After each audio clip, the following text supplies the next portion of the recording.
Satu, paling banyak mengirim pasukan untuk PBB. Indonesia telah dipercaya oleh PBB untuk mengirimkan kontingen Garudanya ke negara-negara konflik di Eropa. Bahkan sejak tahun 1957 hingga sekarang, pasukan ini terus aktif jika sewaktu-waktu PBB membutuhkan pasukan agar negara-negara yang berkonflik mampu dijaga dengan baik. Kontingen Garuda yang bertugas di Lebanon. Kontingen Garuda yang bertugas di Lebanon setidaknya sudah lebih dari 20 kontingen Garuda dikirim ke banyak negara oleh PBB. Rekor ini tak dilakukan oleh negara-negara yang masuk dalam Dewan Keamanan PBB. Pengiriman pasukan yang tidak ada hentinya ini menunjukkan bahwa TNI adalah kelompok yang hebat. Bahkan mereka tak hanya menjaga keamanan saja.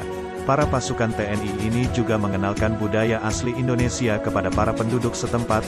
Apa yang dilakukan oleh TNI ini membuat penduduk lokal lebih akrab dengan mereka ketimbang pasukan dari negara lain. 2. Masuk ke dalam jajaran pasukan elit dunia. TNI memiliki pasukan khusus yang salah satunya bernama Kopassus atau Komando Pasukan Khusus. Pasukan ini adalah pasukan utama yang dimiliki oleh TNI Angkatan Darat dengan kemampuan tempur hebat saat di daratan. Satu anggota dari Kopassus ini setara dengan 8 orang anggota TNI. Atau gampangnya, satu orang anggota Kopassus bisa melawan 8 orang sekaligus. Pasukan yang dikirim oleh TNI untuk misi-misi khusus ini ternyata masuk dalam daftar pasukan elit dunia. Tak tanggung-tanggung, pasukan milik Indonesia ini menduduki peringkat ketiga dunia berdasarkan penilaian dari Discovery Channel Military Edition di tahun 2008 silam.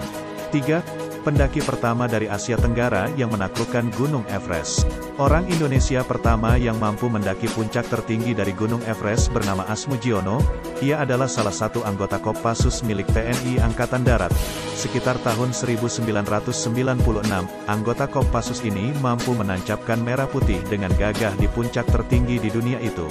Ia bahkan tak bisa mengucapkan apa-apa saking bahagianya mampu mendaki puncak tertinggi itu dengan susah payah. Sebelum mendaki, Asmujiono menjalani serangkaian tes yang dilakukan oleh Kopassus.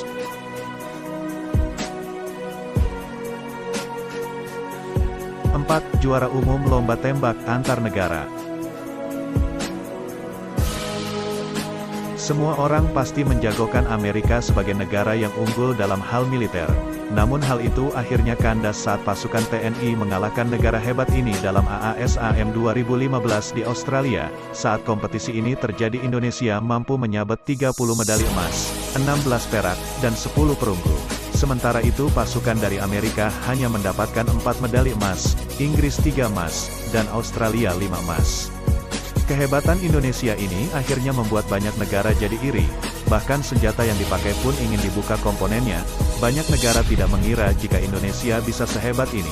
Bahkan senjata yang diproduksi di dalam negeri oleh PT Pindad ini dianggap sebagai salah satu senjata terbaik di dunia.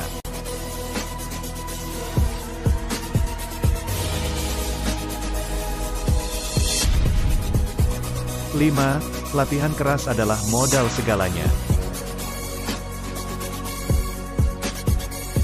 Banyak yang mengira jika Indonesia tidak bisa melakukan apa-apa dalam perang. Namun dugaan ini dibalik hingga 180 derajat oleh pasukan TNI yang berhasil menduduki peringkat 2 dalam lomba sukses aksi militer. Lomba ini diikuti oleh pasukan-pasukan elit dari banyak negara di dunia. Lomba yang diadakan dalam event ini meliputi intelijen, pergerakan, penyusupan, dan penindakan. Saat lomba ini digelar, setidaknya ada 35 pasukan elit dunia yang menunjukkan kehebatannya. Amerika adalah negara yang menduduki peringkat pertama dengan pasukan Delta Force-nya. Di urutan kedua dalam jajaran elit dunia sudah menunjukkan jika TNI milik Indonesia adalah pasukan yang hebat terutama di wilayah regional Asia.